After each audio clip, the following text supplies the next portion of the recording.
You're listening to the AfterBuzz TV network, now the largest new media platform on the web, and your number one source for after-show entertainment.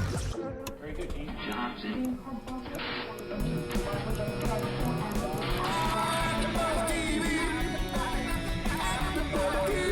From Los Angeles, California, and Maria Menounos, and streaming live thanks to Akamai Technologies, this is AfterBuzz TV Spotlight On. Spotlight On is a long-form interview series featuring actors and TV personalities. And now, from the world's #1 TV after-show platform, this is AfterBuzz TV Spotlight On. Hi everyone, this is Ashley Daniels. I'm here with Roxy Striar today, and obviously we're here with somebody that's super cool, but this is a new type of cool. This is I would say you're like a relationship guru, you're like an expert. He mainly speaks to men about relationships and how to deal with situations with girls, but he also, at least for me, I found him super interesting in other ways because for me, I took a lot of your information.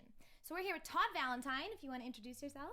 Hey, thanks. I'm Todd Valentine. I've been teaching dating to men for 11 years now and trying to figure it out myself for the better part of 14. And I'm just glad to be here. It's so cool to have you. Thanks. Okay, so for anybody who hasn't seen his videos, you have to check out his YouTube. What is your YouTube actually? It's youtube.com/RSDTodd. Okay. I can't even tell you. At first, I was like, oh, I'll just watch this because obviously I'm going to be interviewing you. And then I started to get sucked in because he has a way that obviously men are going to find this really interesting because it's going to help them with situations with women, which we'll get into. But for me, I was just like, I'm taking notes for life. Just situations like the utility versus justice, like living in the moment and the tilt and the sunk cost effect. I thought that was the coolest thing I've ever heard. I was like, why couldn't we have this in school? Why couldn't we learn this in school? It's entertaining and it's informative, which I think is really important because some of these videos, I feel like people come from such a pretentious place and they say, this is how you do it. And I was watching one of your videos and at the end you say, I don't have all the answers. And if somebody tells you they do, run the other way because there's no way that they do. And I love that you said that because, and even now you say, I'm still trying to figure it out. Mm-hmm. Nobody has it completely figured out. Not all women are the same. You can't pick up every girl the same kind of way. So I thought that was really cool that you admit what you know and admit what you don't know. Absolutely. Thank you. I appreciate that. Yeah, it's important. How did you get started in this? Wow. I went a long time without any girlfriends and a lot of frustration. How long? I was a virgin until I was 19. I never even tried to ask a girl out properly until I was about 17. I was just terrified of being rejected, but also I think I was terrified of succeeding because I felt like if I succeeded and I got a girlfriend, I didn't know what I was doing. I didn't know how to be a good boyfriend, and I was scared of like sort of being found out. So it was easier for me to kind of hide and just assume that, one day I will figure it out or it will come together, as opposed to putting myself out there and failing and having to deal with that negative emotion. What gave you that fear, though, of not being a good boyfriend? Had you seen other men not succeed in this way? Was it something growing up, or why were you always so fearful that you weren't going to be the right guy? I think I was really a perfectionist.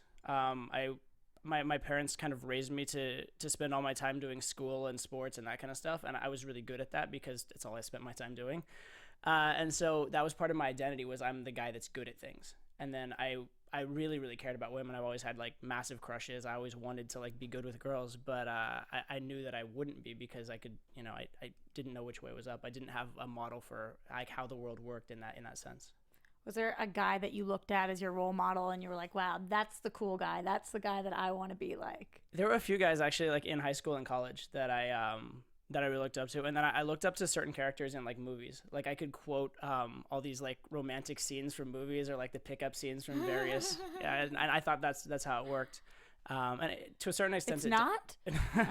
Give us one now. Do you have one that on the top of your head that you've like? I like the Al Pacino from Sense of a Woman, where he walks over to the girl and he says like, "What are you doing?" She's like, "I'm waiting for someone. Or I'm expecting someone." He says, "Instantly." He He goes, well, in a minute. He goes, well, my dear, some people live a lifetime in a minute. I I love thought that was like so smooth. Did you ever try to use it? I bet it would work. I've used that line. Yes, I have used that line. I swear, some people, they have no idea about any of these movies. You could go, you could use all old movie quotes, and the women would be swept off their feet. I'm pretty positive. Like the random girl at the bar, they just think you're so smooth, but you steal all your stuff from somewhere else. I'll tell you a dirty little secret on that, which is when I've done online profiles for like online dating, a lot of times I have borrowed lines from TV and movies.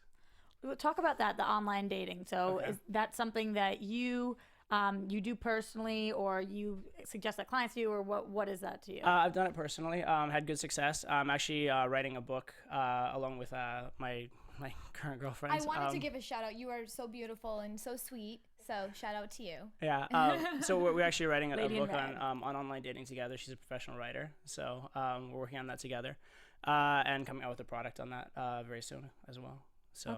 Okay, so I want to go back to I have this is too much of a gap for me. I have to know.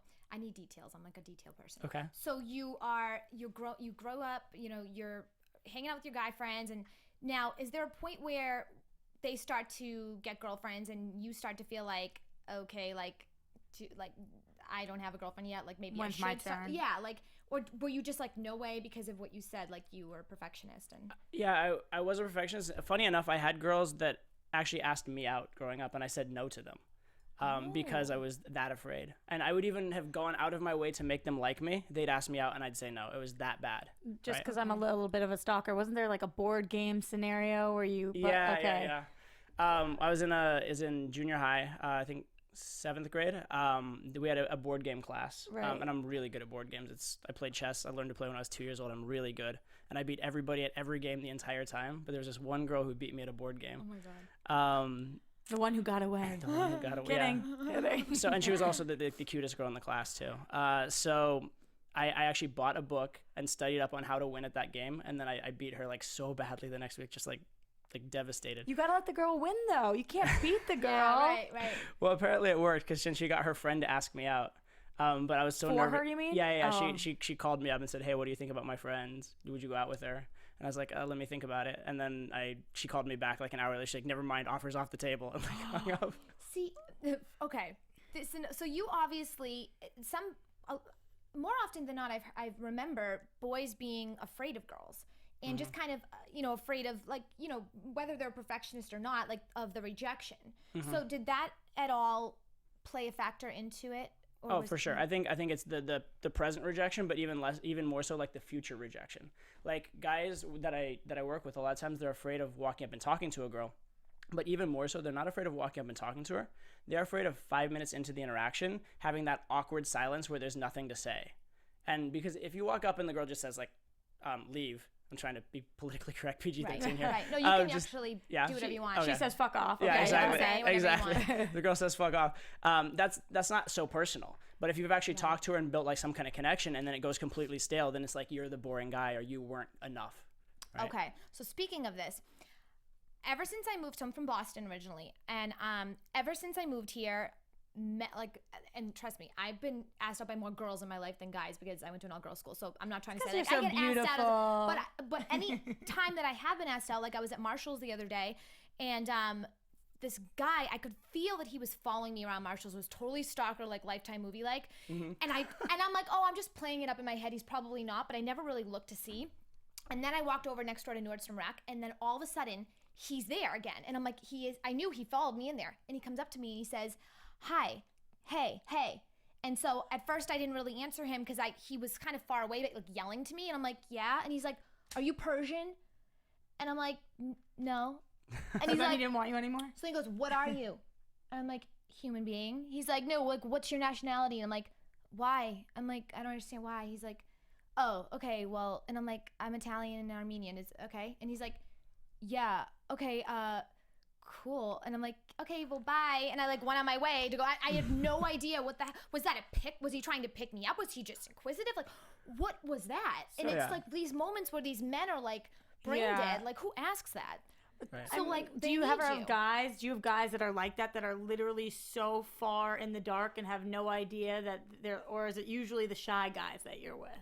No, it's a range, and I would say that's actually relatively common what you ran into. So, really? Okay, because Yeah. that's what I was going to ask you. Is like, so that's a common thing. I mean, it's several common things. It's several common mistakes guys make, all kind of like layered together there. Yeah. It just like it just spirals out of control. Pretty more much, and more. yeah. Right. So in that situation, he immediately knew I didn't want anything to do with him because I was like, bye. I went on my way. I was like, sail, bye. Like, I'm not here for, Right.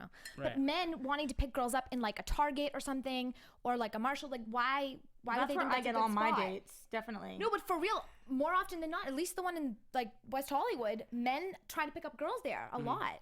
So why I mean, they would went, you think they went specifically to pick you up, or they weren't there on their own? I think men go there not just for any girls. They're not even shopping? I absolutely think Interesting. that. Because I've seen guys in Target that are not shopping. They'll like just be walking through the aisles looking for girls. And it's I swear. Well, I think there are guys that go to a lot of different places to pick girls up. You know, a bar, people who... That's normal. Yeah, that I guess that's normal, but if you're not drinking, what's more normal than going to a place that sells you alcohol? If you're not drinking, you go to pick up a girl. So if you don't want to do that, maybe you go shopping.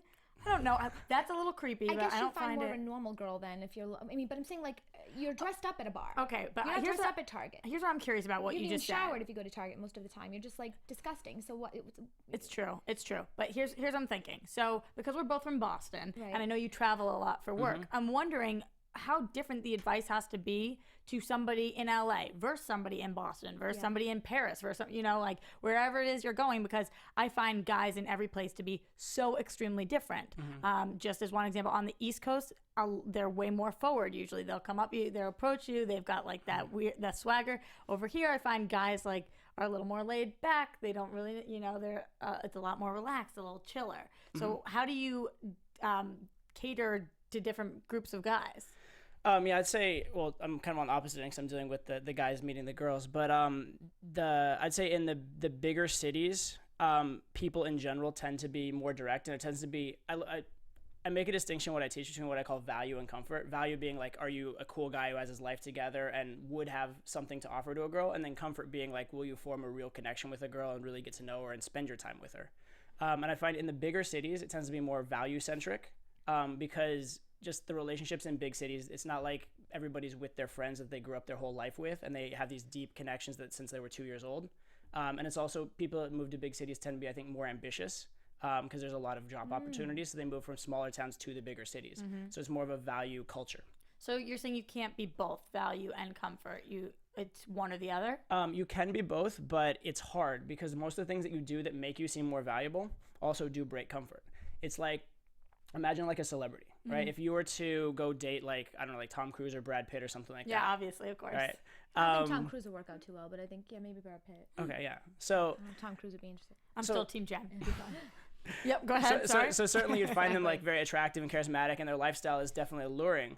But on another hand, there'd be so many girls competing for them, and so much you'd have to deal with that you might feel a little insecure in that scenario.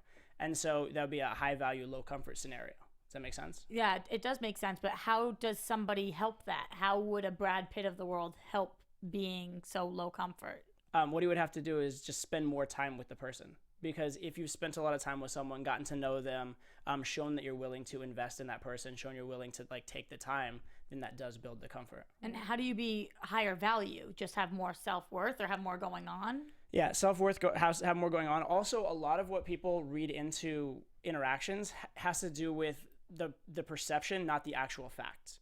So if you come off as someone who has a lot of things going on, even if you don't, people will perceive that. Because okay, like right now around you, there's probably a million different like sounds and sights and different stimuli around you, and you can't focus on all of them. Like right now, there's like Yeah, some, like, I know, little I things know. flying It around. always It's happens to killing- me it's every time I have killing Spotlight me. on. It's like Breaking Bad episode. Did you see Breaking Bad? Yeah, The yeah. Fly. The guys that I should just watch that know. last week. You I know. did? Me too. It's, Yeah. Anyway. But so there's so many things going on. If you focus on all of them, you drive yourself insane. So what we do as people, we focus on just a few little elements that are like the key elements in the situation, and we trigger off those. Okay. And so when you meet someone, you're immediately looking at like, how are they carrying themselves? What's their vocal tonality like? Are they making solid eye contact, or are they like skittish and looking away? And those factors are what tell you whether they're comfortable with themselves, whether they've had good social feedback in their lives. And so it's not a complete picture, but it's a good like sort of shortcut in the first couple minutes to tell you where you're at. So are people actively putting those factors out there? Like, do you choose 5 factors about yourself that you really want to display into a conversation? And if so, what are those factors usually? So we used to try and do that, like pickup community circa 2002, 2003. That's exactly what we tried to do. We even had a list. It was like the 25 behaviors not to do with a woman, like eliminate all these behaviors and you won't seem nervous. Oh my gosh. But the funny thing is, and because these are all the things that the students did wrong, right? But the thing was, when we taught the students that list, they would get so caught up in their head trying not to do those 25 things, they'd get super nervous, and they'd do every single one of the 25 things. That's all they could remember, the things not to do. Well, and because the reason they were doing it was because they were nervous. Right. Instead, what we do now is we get them to like have a better attitude and not seem as nervous. And then those 25 points, without even teaching them, they naturally just go away. But how do you get somebody to have a better attitude, though? It's tough. Yeah, it's definitely okay. So you are you're so intelligent because you can you deal with people, with men specifically, on so many different levels, like ones that are just trying to learn how to approach a girl versus now maybe they're in a long-term relationship. And you specifically said, I don't know the word you call it, but when you're in a relationship for long-term, sometimes people, they stay in the relationship because they feel like it's better off to stay in it than the thought process of admitting to yourself, I spent all these years, like with the car. Right. I think you Sunk used a cost car, effect. right? Yeah. Yes. So that to me was so interesting because more often than not, you hear like, especially married couples say, oh, it's because of the kids, or, you know, I won't have money, or this or that. And so how did you get to the point? So now you're 19, we're going back, and now you obviously lost your virginity, and did that just Congratulations. say like, Thank congratulations. you. Yeah, Big for me. So did you just say to yourself, okay, that was great, and now I need more of that, so how can I get that? And then like you just like did like all this math, because I mean obviously you play poker, you were saying you know, you're obviously very smart, and Thank you. You Strategic. Did you just say to yourself, there has to be a strategy to get this more often? Like, Well, fortunately or unfortunately, by the time I had actually lost my virginity, I had done a lot strategically, because every step of the way, I was terrible at it. So first I was terrible at walking up and approaching a girl, and thankfully I had a couple good approaches. Like a couple times when I did the awkward approach early on, the girl responded positively, so it encouraged me. Because it was endearing? Yeah, I guess, or something. I don't know. They were just nice. But thank you for those girls out there, whoever you were back in the day. I appreciate Monica that. and Sally. I appreciate that. But so then I got that, and then I got to the point where I would ask for a number, but I was terrible at it. I had to ask for tons of numbers, and then I just like, I'd call and ask for a date, but my phone conversation for a date was, hi, would you like to grab lunch with me? No? Okay, thanks, bye. And then I just keep calling, and I do actually even the same conversation. Yeah, and I just call them until like they'd either like their boyfriend would yell at me and tell me to stop calling their girlfriend or whatever. No. Yeah, it was bad.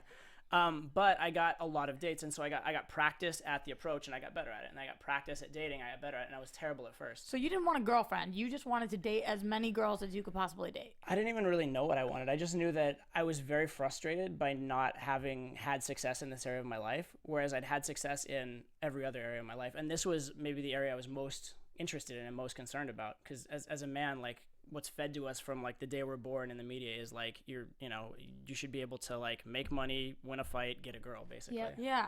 But what about these women? Like, for lack of better words, did you give a shit about any of them, or were they all just kind of like, they're coming in because I need the practice? Is somewhere in between. I definitely had crushes. I definitely like fell in love. I've had some longer term relationships in there, and then I've had a lot of like dating around in there. What about heartbreak? What about heartbreak? I had a lot of heartbreak when I was young, and then some very heartbreaking things as I got older as well. But less because you've learned how to deal with it better? Less because I've learned how to deal with it, and less because the same thing doesn't, like, probably the things that have happened to me since getting good with girls have been equally heartbreaking as the things that happened before, but I tend to bounce back from them quicker now. Okay, so I see the wheels turning. no, because I have so much I want to ask. I just could pick your brain all day. Okay, so for instance, like on Millionaire Matchmaker, she like will kind of, well, she will scream at those guys sometimes. She'll tell them, you know, like, you're doing this wrong, and she seems to take that approach. And you, from watching your videos at least, you take an approach of kind of like you're on their team, like kind of more, we're gonna figure this out. Like you have these strategies that it's a little less scary, and and I don't know if it's, you know, because do you kind of sympathize with them as well because you've been there, like so you kind of get it, and you kind of, and maybe they feel like in a sense that's why they keep coming back to you. They can relate to you. Right. And so Yeah, no, I've definitely that's been why there. you're not so harsh, I think, right? Yeah, most of the mistakes guys make, I've probably made myself at some point. Okay. Also, I find that because what I teach is two things. On the one hand, it's technical, but on the other hand, it's emotional. So if you give someone all the technique, but you put them in a bad mood, or you put them in a state of feeling like they're less of like a quality person, that will affect their performance as well. So in a way, I always have to sugarcoat while I'm teaching, or I always have to like pump up even as I'm criticizing, because it's about managing their emotions as well as managing what goes into their head.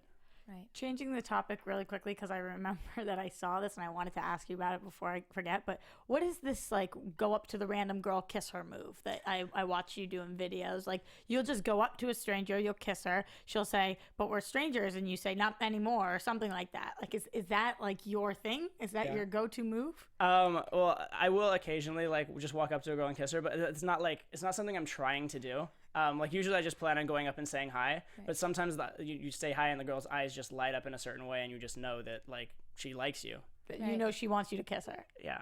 Have you ever just been slapped? This is an interesting question. I've been slapped, I believe, 5 times in my life. You gotta give us at least one of those stories. But the secondary part of that is 4 of the 5 girls. 3 of the 5 girls I ended up sleeping with. One ended up sleeping with one of my students. Interestingly enough. Really? Were these all slaps after the kiss, after the stranger or kiss? Or like sexual slaps, like in another like. Oh no. Okay. I guess swear it I was might like slap more on than the- 5. Wasn't like whip it. Okay. No, it wasn't like BDSM stuff. No. Gotta ask these. So what happened? Well, at least one of the slaps. What's the story? One of them. This is a weird story. This is the one where she ended up like going with the student actually. So I was in New York, and I was talking to this girl, and she was highly emotional. Like, she was. A lot of us are. Yeah. Fair enough. But so she was very aroused by me, but she was also like a little flighty and all over the place. And there was a very confrontational sort of interaction, even though there was a lot of arousal there. And then I said something that was just meant to be like a light little tease. I don't remember what it was actually, but anyway, she slapped me at that moment. She slapped me hard too, like twice hard on the face. Like, where were you at? We were just at a nightclub. Oh, you were out. Yeah. In front of everybody. Oh, it's too bad you didn't drink, because I don't know if you did or not, but sometimes you get more numb. Yeah, then I wouldn't have felt it so much. Yeah. Just saying. Yeah. Advice from Ashley Daniels, everyone. Exactly. But so anyway, at that point I was like, this girl's psycho. This is not worth it. Whatever. Yeah. And so then I was like, okay, well, this is done, whatever, take care, have a nice night, right? But then she did this thing where she went in the next room and she found some other guy like on the dance floor, and then brought him over and tried to like flirt with him in front of me to like get my attention. Make you jealous thing. Yeah. Was she in 5th grade? Like, why would she do that? I don't know. That's so strange. See, girls, and I have said this many times before, I'll say it again, I'm not a traitor to my vagina. I'm just saying, I get it. We are so weird. We do weird things. And so I do feel for a guy who is not the douchebags, but the guys that are really good guys that have something like that happen to them. Because it's like, what are you trying to accomplish? This isn't the recess yard. Like, grow up. Sorry. And that's to you, whoever did that. Well, on that point, like, without having a great grasp on women, which you seem to now, but how do you get that? Because everybody's so different. Like, is it because you dated? I mean, in one of your videos, you said you've been with hundreds of women. If you hadn't been with hundreds of women, would you not be able to understand how to approach them? It would be tougher, yeah. A lot of what I've learned through experience. And, well, it's experience, but it's also once you have some experiences, and what I try and give guys is, like, the models that I've learned from the experiences, so that when they do have experiences, they can make sense of them more. So they don't have to sleep with hundreds of women to figure it out. They can kind of have it you don't spoon-fed. recommend your path to all men. You don't say to all guys, you know what, you should literally just try to sleep with everybody or date everybody. That's not your advice always, or is it? I think everybody's different. I think for some people that can be good. I think for other people, they should. I mean, some people really do want like one girl. They want to settle down, and that's what will make them happiest. And I wouldn't tell them to like go sleep with a million people if like they want to just find that one girl. But in order to find the girl that they probably want, it's probably not going to be the first girl that will accept them. There probably is some skill set there as well. Okay, so because we're in LA, I've been exposed to a lot of people that I've met that it's the norm here that a lot of girls just are with guys for money, like big time, like they are like times 10, like they have these weird things. I don't know anything about it, but like I find it so fascinating that they know how much these guys have, and they're able so quickly to like get a first class trip to like Bora Bora and then go away and do this and then get like a Celine bag, and it's like in like a matter of a week, and I'm like, what is she doing? So how do you play a factor into that when you are doing any type of discussions with men that are in LA, because they kind of have to be aware, because maybe they think that this girl really does like them and really they're just using them? Or do you factor in their financial status at all and say, listen, be careful, you do have this, you have this? Like, I do give different advice to different people based on their socioeconomic status, so to speak. I've had some very rich clients who their habit was to like what I call lead with money. Like they just go in and like just try and flaunt money at the girls, and that can work. That can work with some girls, but it's not usually the best strategy. It's usually better if the girl figures it out kind of like by accident, like you weren't trying to tell them, and they're like, oh, here's this cool. Oh wait, he's also rich. Right. That's usually better than like, oh, here's this guy trying to convince me he's rich. So I tell them not to do that for firstly because it works better, but secondly because even when it does work, a lot of times if you led with the money, they want you for the money, and that's their justification, and so they're going to constantly be in that frame with you. Right. If that's the first thing you put out there, obviously you'll never really know if that's why they started talking to you or connected with you or not. But now it's social media. Sorry, I know you can see something, but now it's social media, and like so much you have, you're putting your pictures up 24/7. If you have 8 Ferraris, the girl's probably going to know. Can figure it out, yeah. And she can Google you and then write net worth afterward, which is one girl I know that does that. So I'm like, just wondering like how it gets to that point, like where it's almost like you have to be very private. If you're really looking for somebody, right? You have to kind of... Yeah, I mean, Dave Chappelle has a joke in his old comedy routine. He says, like, he wants to drive around in a garbage truck just so nobody knows he's Dave Chappelle, right? So there definitely is that factor. But I say that's a high-quality problem. It's like, it's a problem I'd like to have. My 8 Ferraris are holding me back. So. No, of course. And I think that even if the girl... I mean, that puts it on the girl then. She's psycho. She's going and Googling how much he has and all these things. But the last thing I want at a bar is a guy to come up to me and be like, hey, my Ferrari's parked outside. I live in a mansion down the street. Here's how much money I have in my pocket. Can I buy you everything that you ever owned? Like, that is so unattractive to me. Like, I just think that it's the worst. So I think it's smart. All they can do is not lead with it. Right. The rest is up to us women to try to not be psycho, which I know is hard for us. Right. It is. As I said, we're emotional. Again, we're not traitors to our vaginas, but I like that. I'm going to coin that. You can totally coin that. I'm stealing it from you. So, okay, so give me so I'm a guy. Say I'm a guy. I am very confused. I have no idea. I just cannot pick up a girl. So my first step is I find out who you are. What's my first step? What do I do first? Do I sign up somewhere? Like, what do I do first to gain your attention? Or to contact you? Well, for that, like, I do boot camps, which is coaching. Right. So you'd go to realsocialdynamics.com and then sign up for like boot camp program, and you could find me on there. Do you do private ones too? Private coaching? Yeah, we do. Usually my ratio is 3-on-1, like 3 students and me for the weekend. But you can opt in for a one-on-one boot camp. It costs obviously more. But give us a little teaser. So, like, what is something in that boot camp that we would figure out? Again, I'm putting myself in the team, I'm a guy now boat. Like, I'm like, okay, I'm screwed. I don't know what to do. I want to go here. And you're like, oh, well, I can teach you how to what? Okay. The first thing I usually do with guys is I take them out and, interestingly enough, I throw them kind of in the deep end and see what they do naturally well. Oh, my gosh. Right? So you must laugh a little bit to yourself. Sometimes. I mean, they do some pretty interesting... I actually learn a lot from, like, the crazy things they do wrong. Like, they make mistakes I would have never thought of that I'm able to learn from without making them. It probably helps you with women to watch how poorly other guys do with women. Yeah, I'm not even kidding. You need your own reality show. Yeah. Oh, my God. Seriously. I would die. That would be amazing. I'm just thinking in my head, what are these things? Like, I want to see them, like, right now. So, like, that's just so crazy. Oh, it's pretty insane. And interestingly enough, in Vegas with my longer term students, we actually film them. So I have my assistants go out and like film them and I break down the footage. Oh my God. So I learn a lot from that as well. Oh my God. Wait, but doesn't that affect the way that the women treat them if they know they're on camera, or do they not know they're on camera? No, it's hidden camera. So, yeah. Oh my God. Oh, we got when that's insane. One day when something leaks, I'm gonna be like, "This is the best thing I've ever seen in my entire life." I'm just kidding; it will never leak. That's I'm sure you're very. That's amazing. Yeah, no, we're very cautious about that. We do a lot of like blur everybody out and make sure everything's private and all that kind of stuff. Yeah, in your videos, like so is it shot similarly where it's like shot from below and everybody's face is blurred and you can only see the client? Exactly. That's cool then. Okay, so you throw them in, and then what happens? So you watch. Yeah, different guys will have different different, so we call them sticking points, different areas that they need to improve on. Some guys are too bold. They're like just going too like too strong and like not making any kind of real connection with the girl, whereas other guys are very timid and never make a move. So I'll kind of assess that and then decide on a case-by-case basis what they need to work on. And then I have a series of sort of like drills and exercises for any of the various things. Cool. Okay, say Ashley's the girl at the bar. Okay. And you see her and or your client sees her and you're like, okay, go get her.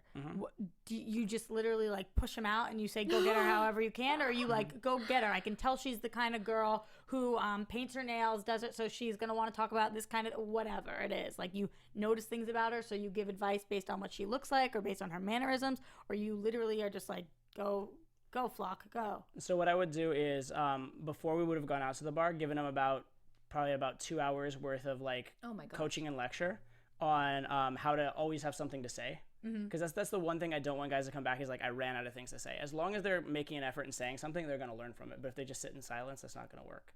So I'll give them coaching on like here's how you always have something to say, and then I'll give them one opener if they need to go use it. It's usually just like you're adorable, I wanted to talk to you, just something very basic, just in case they walk over and like they draw a complete blank.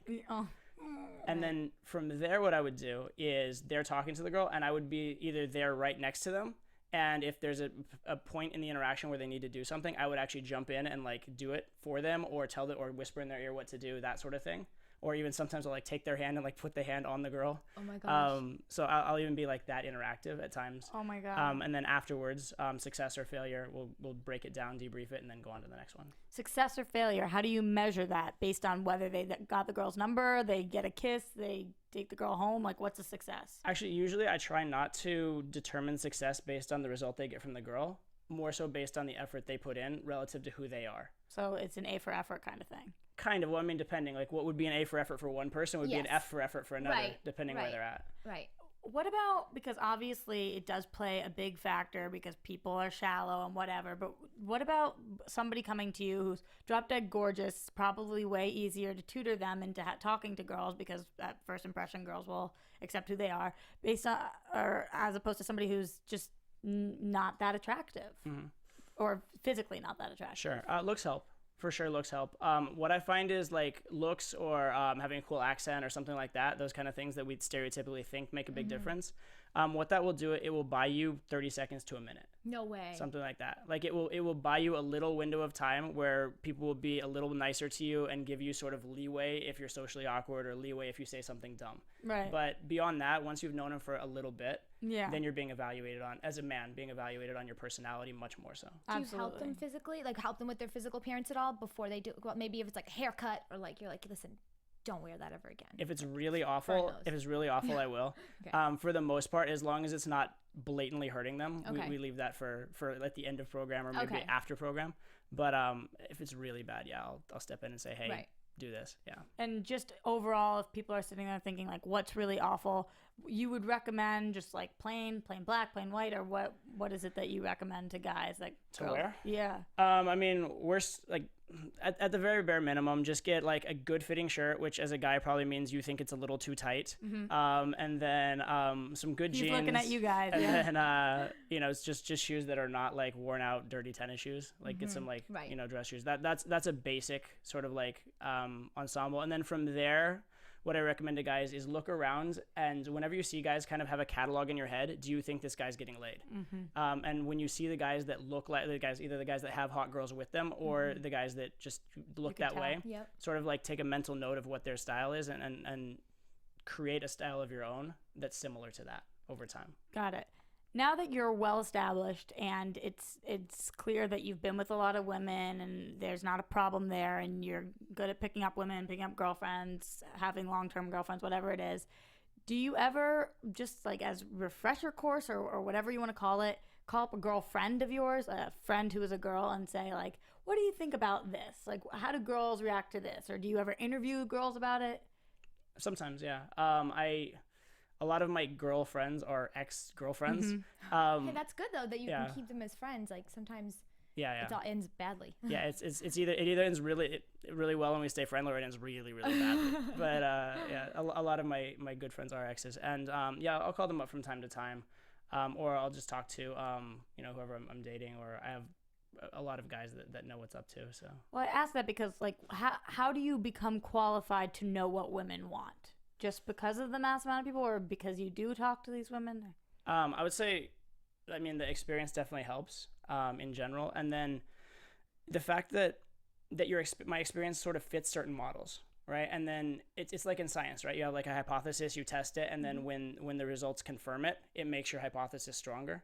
So I would say, because we have these sort of models for how the world works, and when we're put into new situations, we can sort of predict the new situation with them, that validates the model. Got it. So now, being a jealous type or somebody who's possessive, a lot of men get insecure and they get very possessive and they scare girls off.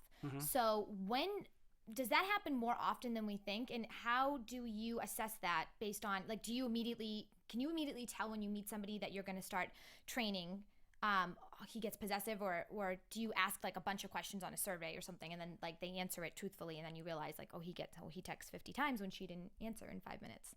Yeah, usually you can tell by basic behavior what other behavior will be. Okay. So if a guy's like too obsessed over, like, if a guy meets a girl for 2 minutes and he's like super obsessed with her for the next 3 hours, that's kind of, you can tell he might be a little clingy. And if he cares too much about like the outcome of any one interaction in general, that can be a very needy quality. So I try and get him to focus on, as a guy, I try and get the guys that I teach to focus on being the right type of guy, and then just trusting that will attract the right type of women. And there are certain women that are just never gonna like you, certain women that are gonna like you no matter what, and then there's this like range in the middle. Yes. But the girls that will like you more for being your truest self than if you try and cater to every little thing they want. Right. So, yeah. For your job, then, what does your day look like? Like, you wake up and what happens? So I wake up usually around 3 p.m. or something like that. That's awesome. Usually have something amazing. to eat, maybe work on some videos, work on some editing. So coming here was like you had to wake up to get your ass here. I did, yeah. Awesome. Yeah. So I wake up, do some videos, and then I usually have coaching with the guys in the evening out in Vegas. So that's like 6:30 to 9, and then go shower, get ready, go out to the club till about 4 or 5, and then wash, rinse, repeat, if that makes sense. So you're not in LA typically? No, I come to LA probably about every month or two. Okay, so so I was wondering, I wasn't sure when I watched one of your videos, you mentioned how you can you get away with basically, I mean, I'm sure now because you're at a higher status, you're recognized, but you've tested out this going to a club and walking up, and then they're like, are you on the guest list? And you're like, and you said that you have to look in their eyes and you're like, it's me. Yeah. It's me, Todd. And then, or like, it's Todd. Like, you did something and you said it gets you in more often than not. Yeah. So, okay, first of all, that's definitely, I feel like there's so many men that have done that now. And they're like, what the hell? Todd said this was going to work. And then obviously, because they don't have that, you have a confidence about you because, so, but explain that to people who didn't see that video. Yeah, if it comes off as reactive, it comes off like you're trying to like make an impression, it won't work. But the whole thing is it's entitlement, right? Clubs want certain people in and don't want other people in. Certain people are good for business, certain people aren't. The extreme is hot girls are good for business because they attract guys that will pay for tables, and guys who pay, $10,000 for a table are obviously good for business for direct reasons. Absolutely. So they want those types of people. And for guys that are not like buying a table or whatever, you are kind of coming in at like a lower value in the club. So either the way that you can be of value to the people running the club is either bring girls, which is, one way to go, become sort of like a sub promoter almost for the club, or you have to be a guy who they look at you and are like, okay, he's cool. He's going to make the atmosphere in the club better. He believes he deserves to be here. He's of the right caliber. And so when someone looks in your eyes, they can tell a lot based on, can you look them straight in the eye? Do you flinch? Is your voice level? Do you believe what you're saying? So when they say, are you on the guest list? Like, no, it's just me, right? And you just like look at them, but it's not reactive. It's not like, no, it's just me. Please, can I come? It's not like that, but it's also like, no, it's just, you're not trying too hard that way either. But it's you believe that they're gonna let you in. So you go by yourself a lot to these clubs? Sometimes, yeah. I try and avoid. Well, I go with guys a lot because I have to teach them. Right. But I always tell the guys to go in groups of 1 or 2 at most. Because you go on my My friend in San Francisco who coaches with me, he has this phrase. He calls a group of 5 guys or more. He calls it cancer raids, right? Because it's essentially getting into the club. Yeah. That's what it is. Right, it's like right. you will just get denied. Yeah, of Yeah. course, right. So you go out how many nights a week would you say? 6. 6 nights a week. Oh my gosh. Do you ever like? And I know now you have a girlfriend, whatever it is, but do you feel like it's ever like so much partying, going out, getting these girls, trying like all these time? Do you ever just want to just like sit home and relax and not worry about girls, or is it all about girls and as it should be? Yeah, no, I definitely have times when I would prefer to. I'm a natural introvert, so yeah, I definitely have times where I'd prefer to chill. But I mean, I look at my job and I'd rather have it than another yeah. job, right? If I'm looking at it as Life ain't bad. if I'm looking at it as I could be having more fun right now, then okay. But if I'm looking at it as I could be in a cubicle like doing some like really mundane job right now, then what I do is pretty fun. You are so interesting because so many reasons, but one in particular is I feel like you overanalyze everything, or like but Probably. even so, I feel like everybody else is in the wrong. Like everybody else should be doing what you're doing and they're all lazy, so you stand out because you're the only person that's like, yeah, I care about my life. So, and I feel like you did this at a young age, that you said something about how the trip where certain people couldn't go on their field trip because it was too expensive, and you stood up Right. and you got that ovation. So you obviously, you don't take anything at face value, it seems. Yeah, no, I try and think for try to myself, figure and it out, yeah, right? and I've always really wanted to understand the world. I really wanted to come up with like a model for how things work, and I think aside from just with the whole girl thing, aside from just wanting a girlfriend, like it really frustrated me that my model for the way the world worked with women didn't work and wasn't getting results. And I, in high school especially, I looked around and my whole model for the world was if I get good grades, I'm a good athlete, like, you know, wear the right clothes, whatever, that sort of thing, like girls will just naturally like me, because that's what I saw on TV and in movies. And I did that, and I was like the poster child for like how you're supposed to be for like the American dream. And I didn't get girls, and then I looked at the guys that were getting the girls, and I was like, this douchebag, like what Right, like why him, really? Right. And so yeah, it really frustrated me and made me very motivated to figure it out. But usually people that are caring, usually the guys that are the caring ones, at least it seemed for me when I was younger, it was like the ones that were nice and caring, they never got the girls, and the ones who were like assholes did. So you obviously broke that mold because you're you seem like a very nice person. You have a very nice guy? beautiful, nice girlfriend, so I assume you're very nice. She nods yes. She So- says yes, he's a nice guy. So you're kind of breaking that stereotype for a lot of men that are like, oh, I have to be a douche to get good, like hot girls or nice girls. You're saying no, that's not the case. You don't. No, you don't have to. In fact, being a douche or being a jerk doesn't actually help, but having the ability to be one and get away with it, and having some of the characteristics of one does help. Oh. So confidence, being confident, being strong-willed, being someone who's willing to take a lead, being someone who's willing to offend someone every once in a while instead of trying to like cater and like, you know, give them everything they want, like hand over fist. That conveys high status. I mean, imagine if you were in a royal court and you were the king in that court. You wouldn't be so concerned with making sure everyone gets what they want all the time, because you don't have to. Right. And so being too concerned with other people's reactions, being too concerned with the minute to minute, like how everybody's mood is all the time, it actually conveys lower value in a way. If you had to just generalize completely, clump all men into one group and give like one sentence of advice to all men out there, I know that putting up or whatever it is, what kind of advice would you give? I would say focus more on the process than the outcome, because that'll work for everyone. Focus on trying to figure out what your best self is and figure out how to convey that. Cool. Yeah. That's so interesting. All these men watching right now are going to go out to the club tonight and pick up chicks.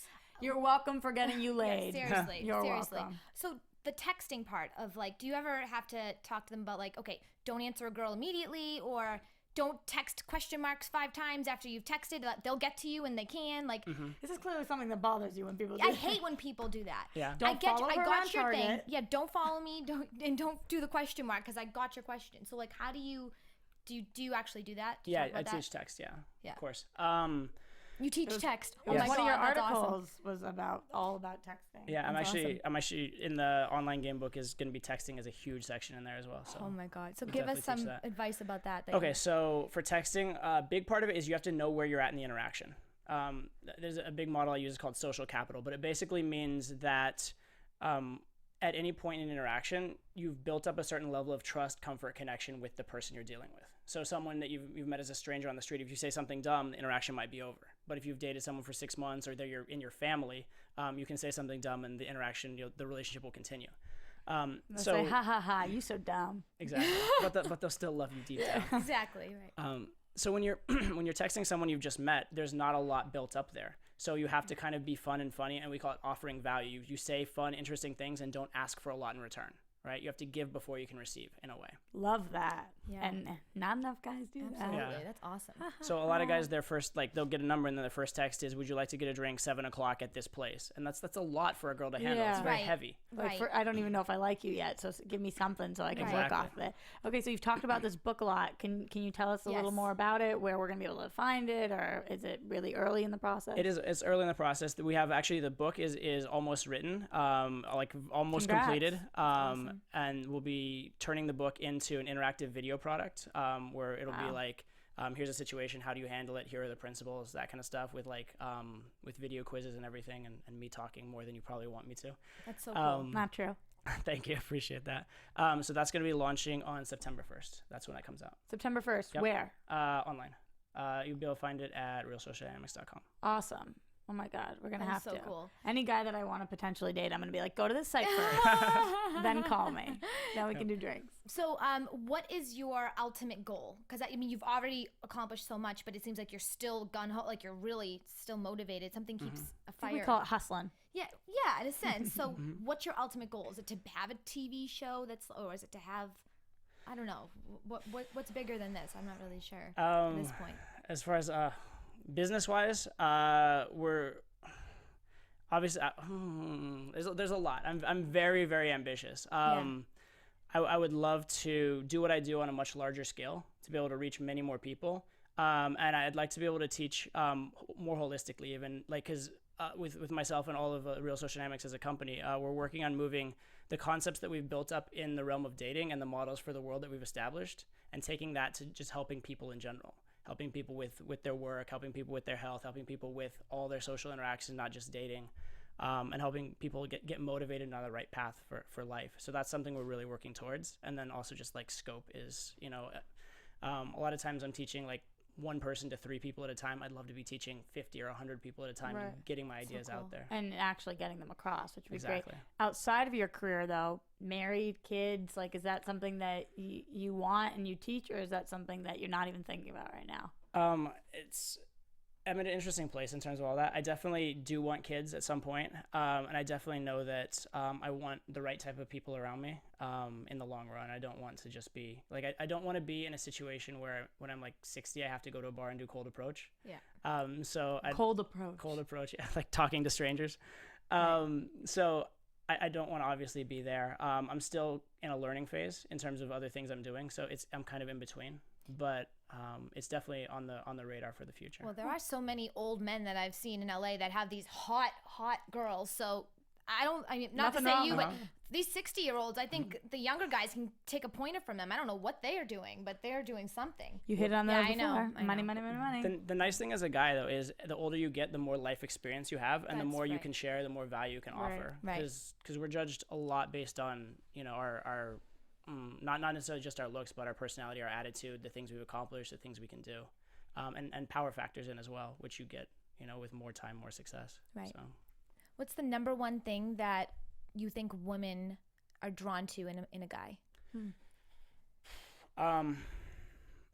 Confidence, I believe, like self-belief, and sort of knowing how to give a girl an experience, which hopefully ideally go together, if that makes sense. Okay. I would like to be given an experience. Yeah, right. That sounds nice. Well, then why does all of my friends seem to get in the same issues where they all keep dating guys that don't call them after they have sex with them. They obviously give out too early. That's obvious. But they like the bad guys. So is that because those bad guys have a sense of confidence about them? Or is it because they're a challenge and they want to fix them? I would say both of those definitely. The confidence definitely, like if you take a guy who knows he has abundance with women, knows that women are attracted to him, versus a guy who's insecure, that is going to be more attractive. And also the challenge thing that factors in for everyone, right? Everybody values what they've worked for. Oh, what do you think is the most important? Trust. That's what you look for. Like, if you were going on a first date, like, trust. I would want him to be like an honest person I could trust. Like, I would. Here's the thing with that, though. I don't know about a first date. How do you know? How do you know until you've like actually got to know someone? No, for first, no. I take that back. That's what I would want once I'm there. And a boyfriend. First, I would probably. I like somebody that I've noticed looks don't really matter to me, which is weird because if the guy is really.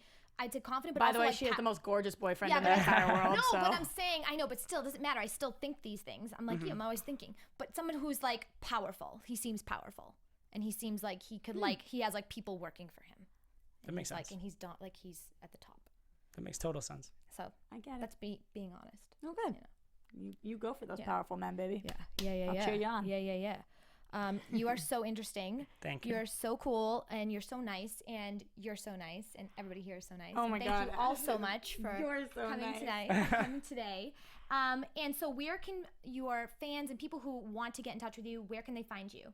I'd say check out my YouTube channel, which is youtube.com/rsdtodd, and then my blog, which is valentinelife.com. And social media? Social media, on Twitter, Facebook, it's at @RSDTodd. Cool.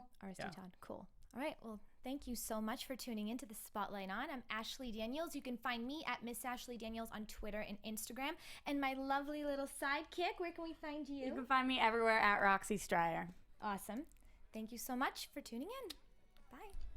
From executive producers Maria Menounos, Kevin Undergaro, Phil Svitek, and the entire AfterBuzz TV staff, we would like to thank you for listening to the AfterBuzz TV network.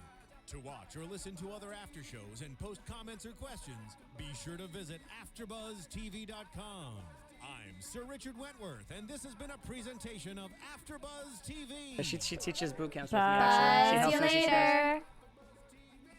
The views expressed herein are those of the hosts only and do not necessarily reflect the views of AfterBuzz TV or its owners or principals.